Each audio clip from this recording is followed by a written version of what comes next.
Hello, I'm doing a movie review, and the movie I want to review is the 1988 horror classic, Pumpkinhead.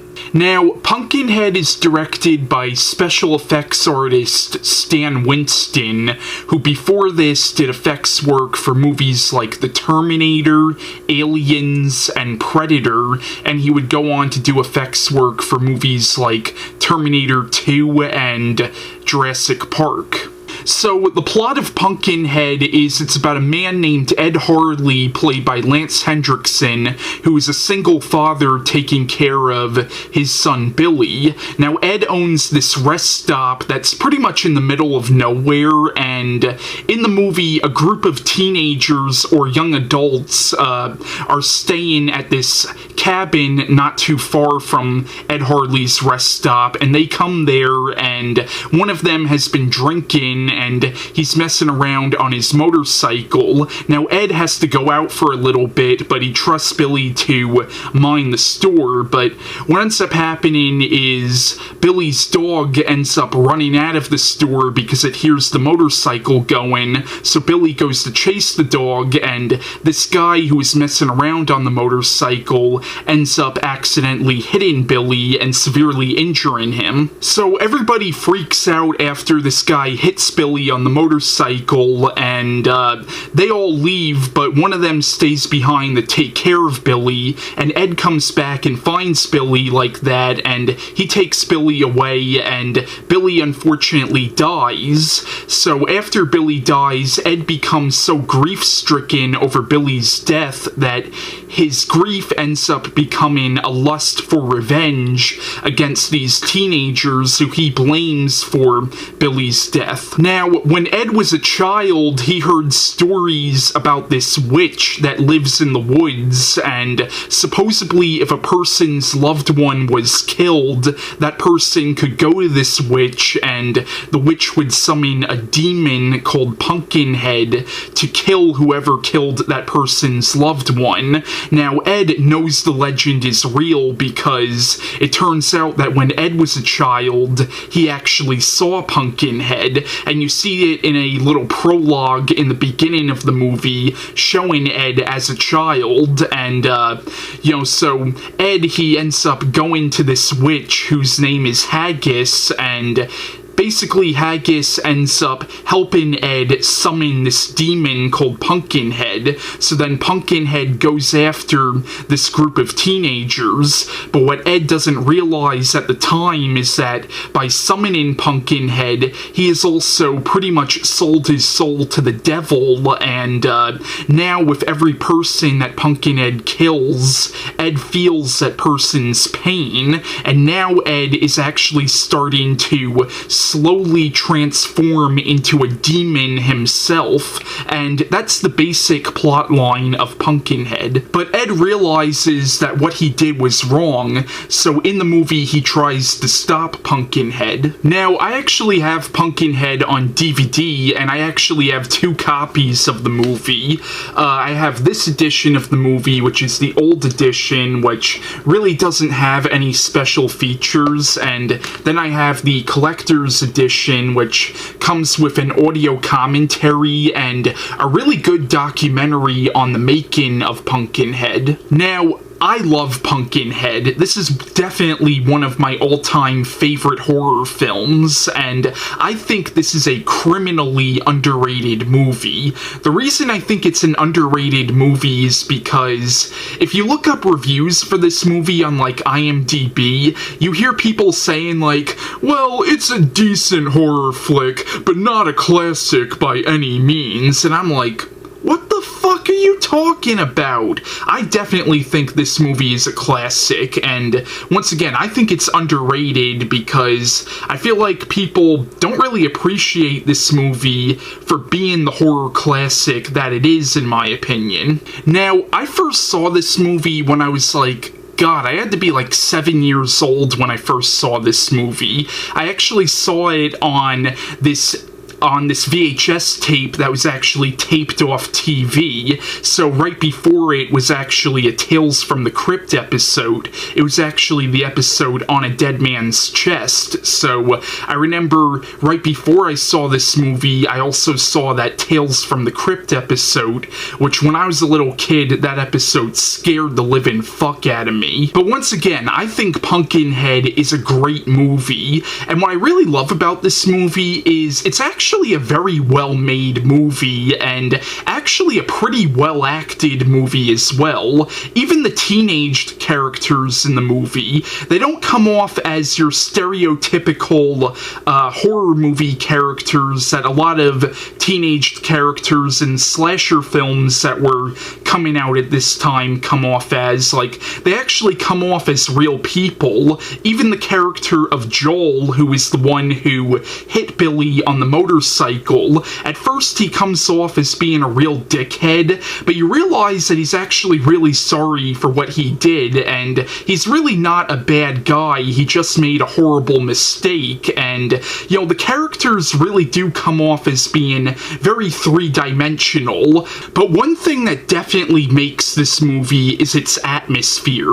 This is a very atmospheric movie, and the way Stan Winston creates the atmosphere in the movie is just brilliant, in my opinion.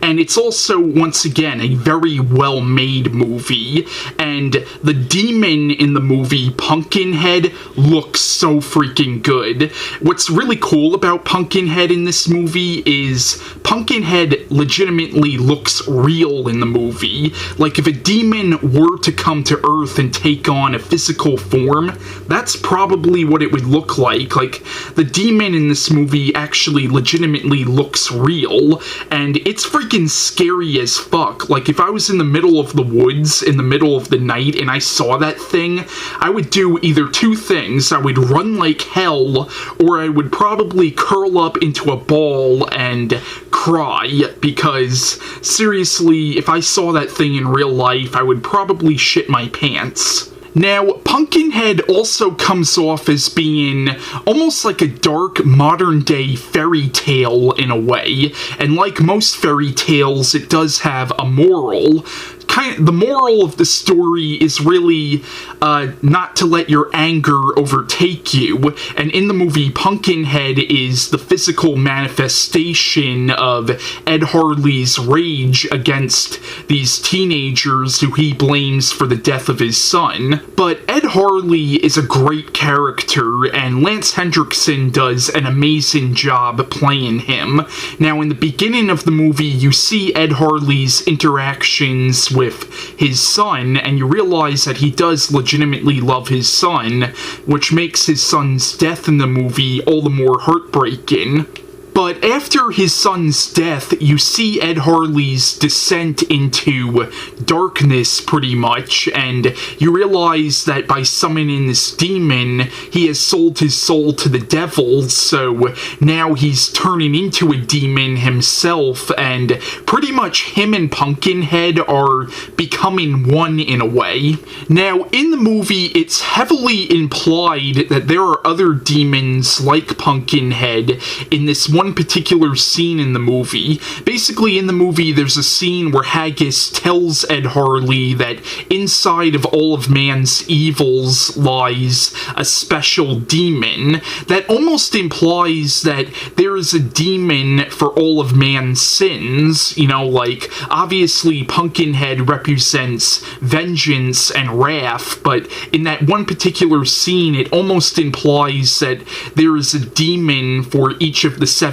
deadly sins. Also in the movie, it's heavily implied that Pumpkinhead is not a mindless creature. Like, Pumpkinhead is not just some puppet that does whatever it's told. Like, there are scenes in this movie which definitely suggest that this is actually a very intelligent creature. Like, there's scenes in the movie where you actually see Pumpkinhead smile a little bit, and there's also a scene in the movie where Pumpkinhead kills this girl who's very religious, and he carves a cross into her forehead, implying that he's doing that to mock her because of her religion. And also there's a scene in the movie where one of the characters tries to get away on a motorcycle, but it turns out that Pumpkinhead ripped out the chain and then is dangling the motorcycle chain right in front of him to mock him. And in that scene you actually hear Pumpkinhead laugh a little bit, implying that this is not an unintelligent creature.